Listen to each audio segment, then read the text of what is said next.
जब तक आप अपने आप को नहीं समझोगे तब तक लोग आपका फायदा उठाएंगे। राम जब तक वन में नहीं गए थे तब तक वह मर्यादा पुरुषोत्तम राम नहीं बने। जब वो वन को गए तब जाकर वह मर्यादा पुरुषोत्तम राम बने। आज श्री प्रेमानंद जी महाराज, उन्होंने हर वो परिस्थिति, हर वो परेशानी सही है जिन्होंने उनको तोड़ तोड़ के आज इस मुकाम पर खड़ा कर दिया है। उन्होंने सर्दी सही, उन्होंने गर्मी सही, उन्होंने बरसात सही, लोगों के ताने सहे। इससे बड़ी पीड़ा क्या हो सकती है कि आपकी पत्नी को कोई आपके सामने आपके जीते रहते उसका भोग कर रहा है और आप कुछ कर नहीं पा रहे हो। जब वह हर जगह से थक जाता है, हार जाता है, पैसे से टूट जाता है, हर चीज से परेशान हो जाता है, तब वो परेशान होकर मरने की कगार पे आ जाता है। किए हैं, लेकिन आप परमात्मा की शरण में चले जाते हैं, राम जी की शरण में चले जाते हैं, तो भगवान आपको आगते नहीं है। भगवान की शरणागति ग्रहण करने के लिए आपको क्या चाहिए?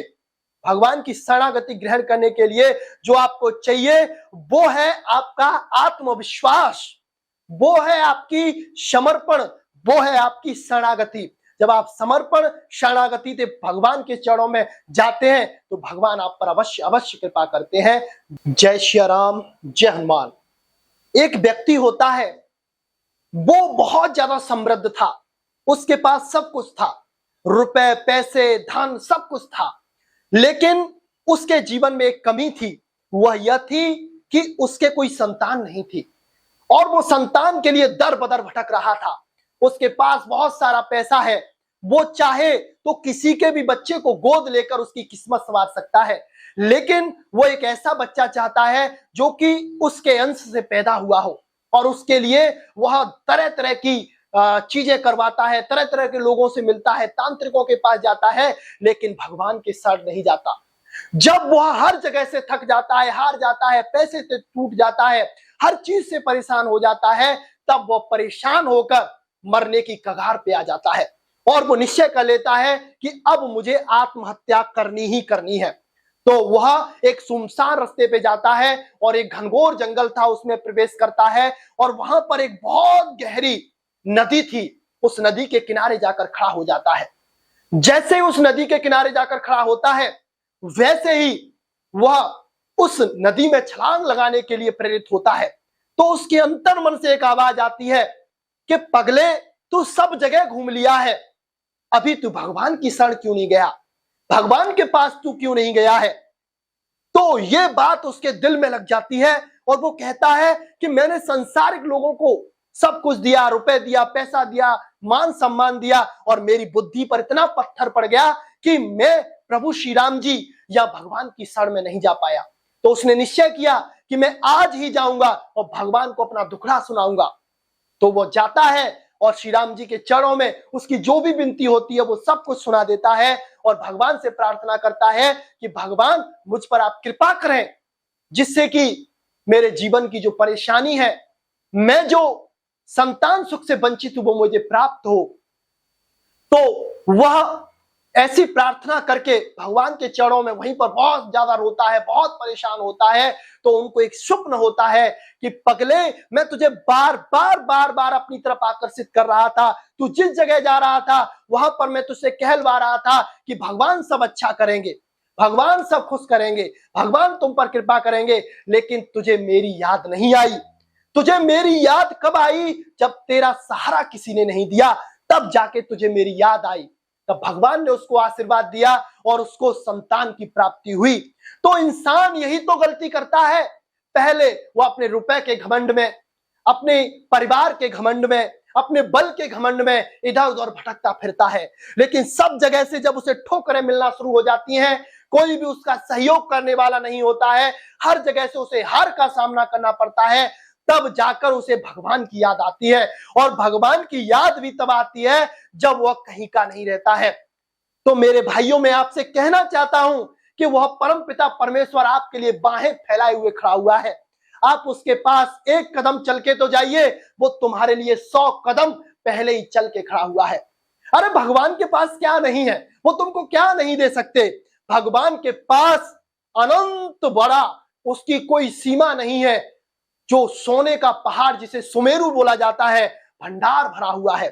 भगवान चाहे तो 1 मिनट में आपको सृष्टि का राजा बना सकते हैं और भगवान चाहे तो आपको 1 मिनट में भिखारी बना सकते हैं, क्योंकि भगवान ने ये सारी सृष्टि बनाई हुई है। ये सृष्टि गुण दोष से बनी हुई है और इस सृष्टि में सब कुछ भगवान ने हमारी प्रसन्नता के लिए चीजें रखी हैं, लेकिन हम उनका प्रयोग कैसे कर रहे हैं, ये हमारी सबसे बड़ी चीज होती है। बहुत सारे लोग उन चीजों का अच्छा प्रयोग करते हैं तो उनका जीवन बदल जाता है। बहुत सारे लोग उन चीजों का गलत प्रयोग कर देते हैं तो उनका जीवन खराब हो जाता है। बहुत सारे लोग व्यसन में पड़ जाते हैं तो उनका जीवन पतन की तरफ चला जाता है और उनके हाथ कुछ भी नहीं आता है। तो अगर आपको कुछ चाहिए, अगर आपको कुछ बनना है तो परमात्मा से जुड़कर बनिए, भगवान से जुड़कर तो देखिए, भगवान आपकी किस्मत को बदल देंगे। भगवान क्या नहीं कर सकते हैं। आप इन तांत्रिकों के पास, मुल्लों के पास इधर उधर भटक रहे हैं। आपको बार बार कहा जा रहा है राम नाम का जाप करिए, कृष्ण नाम का जाप करिए, राधा नाम का जाप करिए, आपका जीवन बदल जाएगा, लेकिन इन बातों का आप पर कोई भी असर नहीं हो रहा है।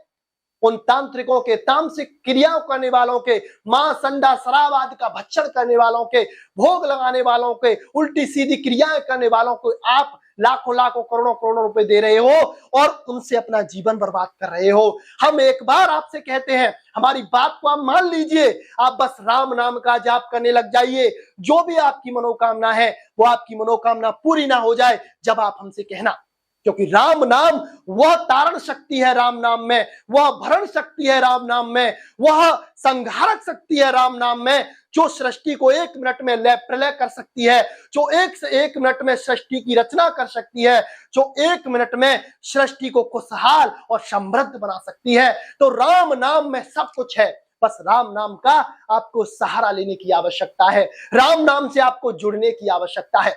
आजकल चल क्या रहा है, आजकल जो बड़े बड़े धर्माचार्य हैं, जो बड़े बड़ी आसनों पर बैठे हुए हैं, उनके कार्य क्या रह गए हैं कि बैठ के ऊंचे आसन पर करें ज्ञान का गल्ला और औरन से कह रहे मारा माया त्यागो और आप बिछा रहे पल्ला। मतलब वो लोगों से तो कह रहे हैं आप माया का त्याग कर दीजिए, माया में कुछ नहीं रखा है, ये आपको संसार में फंसाने वाली होती है, लेकिन पीठ पीछे जब आप जाके देखोगे तो उनके करोड़ों करोड़ों के, अरबों अरबों के कार्य हो रहे हैं। वो देखते देखते अरबपति करोड़पति हो रहे हैं और आप उसी जगह पर रह रहे हैं। इसका कारण क्या है? इसका कारण यह है कि आपकी मानसिकता बहुत ज्यादा कमजोर है, आप सत्य को स्वीकार नहीं कर रहे हैं।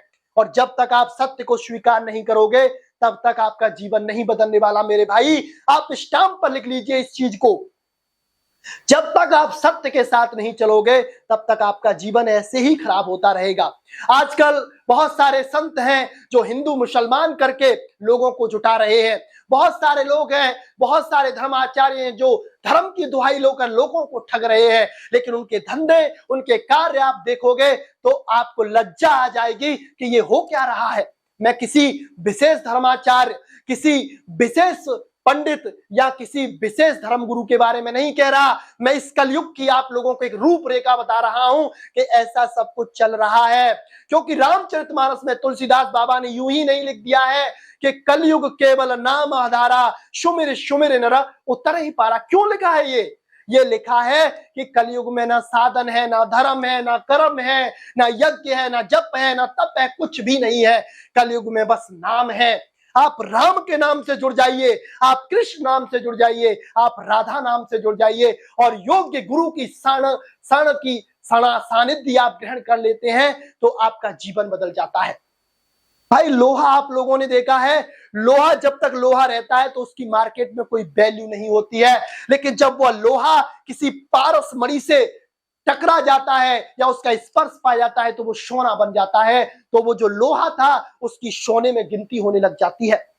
इसी तरह से जब तक आप संतों की सानिध्य नहीं ग्रहण करोगे, राम नाम का जाप नहीं करोगे और राम नाम रूपी पारस मणि आपको जब तक स्पर्श नहीं करेगी तब तक आप अमूल्य नहीं बन सकते, तब तक आप महान नहीं बन सकते, तब तक आप संसार में अपना प्रख्यात नाम नहीं कर सकते।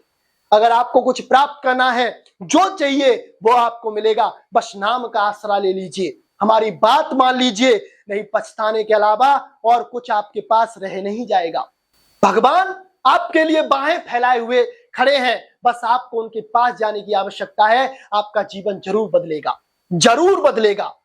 चाहे आपका दुकान मकान किसी भी परेशानी से आप परेशान हैं, चाहे आपकी नौकरी नहीं लग रही है, चाहे आपके परिवार में दिन रात कलह मचा हुआ है, आप कर्जे से दबे हुए हैं, आपके जीवन में कोई भी बड़ी से बड़ी विपत्ति, बड़ी से बड़ी परेशानी आ रही है, तो बस आप राम नाम का सहारा ले लीजिए, हमारी बात को मान लीजिए। 31 दिन के अंदर उसकी जो भी आपकी परेशानी होगी उसमें आपको राहत देखने को मिल जाएगी और आपकी मनोकामना अवश्य पूरी हो जाएगी। क्योंकि राम नाम अपने आप में वो शक्ति है, वो सामर्थ्य है, वो आपके अंदर प्रोटेक्ट, वो एनर्जी दे सकता है जो आपके पूरे जीवन को बदल सकती है। भाई बदलाव कैसे आता है किसी इंसान के जीवन में, इस चीज को आप समझ लीजिए। किसी इंसान के जीवन में बदलाव जब आता है जब वो अपने आप को बदल लेता है, अपने विचारों को बदल लेता है और अपने देखने का नजरिया सुधार लेता है। वो कहते हैं ना कि नजरें बदली तो नजारे बदल गए। जब नजरिया बदला तो सब कुछ बदल गया। अगर आप अपना नजरिया बदल लेते हैं तो आपका सब कुछ बदल जाता है। आपके जीवन में जो आपको चाहिए वो आपको प्राप्त हो जाता है। बस सच्चे मन से आप भगवान को स्वीकार तो करिए, भगवान की चरण शरण में जाइए, उनकी कृपा प्राप्त करने के लिए उनसे प्रार्थना करिए, गुहार लगाइए, तो वो आप पर अवश्य कृपा करेंगे। और ऐसे लोगों का आज ही त्याग कर दीजिए जो लोग आपके मुंह पर बना बना के मीठी मीठी बातें कर रहे हैं लेकिन पीठ पीछे आपकी बुराई कर रहे हैं, पीठ पीछे आपको धोखा दे रहे हैं और आपको गलत संगत में ले जा रहे हैं। आप अच्छी बातें उनसे करते हैं, उन बातों को नकार कर वो आपको बुरी कर्मों में लगाते जा रहे हैं। तो ऐसे लोगों का आज ही त्याग कर दीजिए। आज ही जब आप इन चीजों का त्याग करोगे जब ही आपके जीवन में बदलाव आएगा, जब ही आपका जीवन बदलेगा। अगर आप राक्षसों की सानिध्य करोगे, अधर्म की सानिध्य करोगे तो रावण बनने में मेरे भाई आपको समय नहीं लगेगा। लेकिन जब आप राम नाम का सहारा लोगे, आप धर्म पे चलोगे, धार्मिक कार्य करोगे, रामचरितमानस का पाठ करोगे और भगवान का गुणानुवाद करोगे तो आपको राम बनने में भी समय नहीं लगेगा। बस आपका नजरिया बदल जाएगा तो नजारे तो अपने आप बदल जाएंगे। किसी को बदलने की आवश्यकता नहीं है। ना आप किसी अपने भाई को बदलिए, ना आप किसी अपने मित्र को बदलिए, ना आप इस दुनिया वालों को बदलिए। अगर आपको किसी को बदलना है तो आप अपने आप को बदल लीजिए मेरे भाई। जब आप अपने आप को बदल लोगे तो ये सारी सृष्टि अपने आप बदल जाएगी। आप जो कह दोगे वो शास्त्र बन जाएगा, आप जो करोगे वो बातें फिर लोग उनको मानने लग जाएंगे, वैसा वो करने लग जाएंगे। क्योंकि भगवान आपके अंदर वह सानिध्य, वह कृपा, वह शक्ति अपने आप प्राप्त कर देते हैं। प्रहलाद जी के पास क्या था? प्रहलाद जी के पास भगवान के प्रति भरोसा था, बस और कुछ नहीं था। उनको पता था कि सिया राम में सब जग जानी, करहूं प्रणाम जोर जुग पानी। वह सब जगह भगवान को देखा करते थे। सप्तम सम मोहि में जग देखा, मोते अधिक संत कर लेखा। तो वो सब में भगवान का रूप देखते थे और उनकी विश्वास की शक्ति इतनी प्रबल थी कि उसकी विश्वास की शक्ति ने उनको पहाड़ से फेंका गया तब भी उनका बाल बांका नहीं हुआ, उनसे आग से जलवाया गया तब भी उनका कुछ नहीं बिगड़ा। लेकिन जिन्होंने उनका बिगाड़ना चाहा उनका सर्वनाश हो गया, उनका सत्यानाश हो गया। भाई विश्वास वो शक्ति होती है जो पहाड़ उखाड़ कर फेंक सकती है, आसमान में आग लगा सकती है। विश्वास में वो शक्ति, वो सानिध्य होती है। बस आप विश्वास करके राम नाम से जुड़ जाइए, आपके जीवन में अवश्य बदलाव आएगा। आपकी सोच ही आपको महान बनाती है और आपकी सोच ही आपको निकृष्ट निम्न श्रेणी में खड़ा कर देती है। अर्जुन की सोच ही तो थी, उन्होंने निहत्थे कृष्ण भगवान को मांगा, जो अस्त्र उठाते नहीं थे, वो युद्ध करते नहीं थे, बस सारथी के रूप में उनको कृष्ण भगवान को अर्जुन ने उनसे मांगा। लेकिन दुर्योधन ने इसके विपरीत उनकी नारायणी सेना उनसे मांगी। अरे कोई भी हो, आप हो, हम हो, कोई भी हो, जब हमसे कहा जाएगा कि एक निहत्था व्यक्ति एक तरफ खड़ा हुआ है और एक तरफ हजारों करोड़ों की सेना है, आप किसको चुनोगे? तो आपका चुनाव ही है वो दर्शाएगा कि आप बल की तरफ जाओगे, आप बुद्धि की तरफ नहीं जाओगे। क्योंकि बुद्धि की तरफ वो ही जाएगा जिसके अंदर विवेक होगा, विवेक से ही बुद्धि की परख होती है।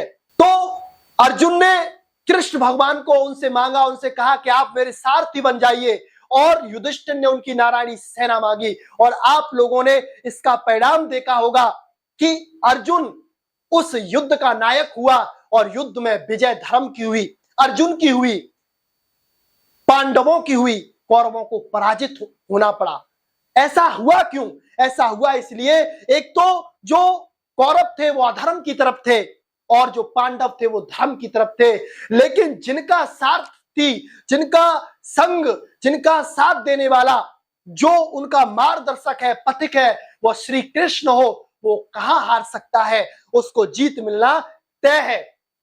एक तरीके से यह समझ लीजिए कि बुद्धि को विवेक का सहारा मिल गया तो उस बुद्धि ने प्रचंड महाभारत पर विजय प्राप्त कर ली। तो आपको भी इस चीज को समझने की जरूरत है कि अगर आपको किसी चीज को पाना है तो आपको औरों से हटके चलना पड़ेगा, औरों से अलग करना पड़ेगा। शुरुआत में आपकी हंसी होंगी, आपको लोग सुनना पसंद, क्या आपके पास बैठना पसंद नहीं करेंगे, आपकी बुराई चारों तरफ फैल जाएगी। लेकिन एक समय ऐसा आएगा कि बस आपकी ही गूंज सब दिशाओं में सुनाई देगी, क्योंकि आपने एक अलग रास्ता चुना। दशरथ माझी का आप लोगों ने नाम सुना होगा। दशरथ माझी ने 5 किलोमीटर का पहाड़ काटकर सड़क बना दी थी। किस वजह से? कि उसकी जो पत्नी थी वह गर्भावस्था में थी और उस जगह पर पहाड़ पे आकर उसकी मौत हो गई थी, वो वहां से पार नहीं जा पाई थी। तो उसके अंदर दृढ़ विश्वास हुआ, उसने निश्चय किया कि मैं इस पहाड़ को काट दूंगा और जिस तरह से मेरी पत्नी मरी है मैं किसी दूसरी औरत को इस तरह से नहीं मरने दूंगा। तो उसका यह विश्वास था। शुरुआत में जब वो काम कर रहा था तो लोग उसकी हंसी उड़ाते थे, बोलते थे कि ये पागल हो चुका है, दिमाग से पैदल हो चुका है, इसकी बुद्धि खराब हो गई है, इसकी पत्नी क्या मरी है, ये अपना सब कुछ भुला बैठा है। लेकिन धीरे धीरे धीरे उसकी मेहनत रंग लाई, उसने लगन से कार्य किया तो वो जो पर्वत है वो कटने लग गया और उसमें बहुत सारा गैप हो गया। तो लोगों को समझ में आया कि दशरथ माझी कोई पागल नहीं है, ये वो पागल है जो इतिहास रचते हैं। ये वही तो पागल होते हैं जो कुछ ठान लेते हैं और उसके लिए फिर किसी की परवाह नहीं करते। कोई भी दांव लगा सकते हैं, कुछ भी कर सकते हैं, बड़ी से बड़ी परिस्थिति उठा सकते हैं, बड़ी से बड़ी विपरीतता में हंसते हंसते कूद सकते हैं। लेकिन उनके अंदर एक ऐसा पागलपन अपने लक्ष्य की तरफ, अपने काम की तरफ और अपने आप पर इतना आत्मविश्वास उनको होता है कि वो उस कार्य को, उस चीज को वह प्राप्त कर लेते हैं, उसमें वो सफलता पा लेते हैं। तो अगर आपको भी सफल होना है तो आप अपना अलग रास्ता चुनिए और उस पर मेहनत करिए, किसी की परवाह मत करिए और अपना सारथी जो है वो श्री कृष्ण को बना लीजिए, राम को बना लीजिए, राम के नाम को बना लीजिए। तो आपको कभी भी किसी भी जगह पर हार का सामना नहीं करना पड़ेगा। आप हमारी इन बातों को मानिए, आपका जीवन अवश्य बदलेगा। जय श्री राम, जय हनुमान।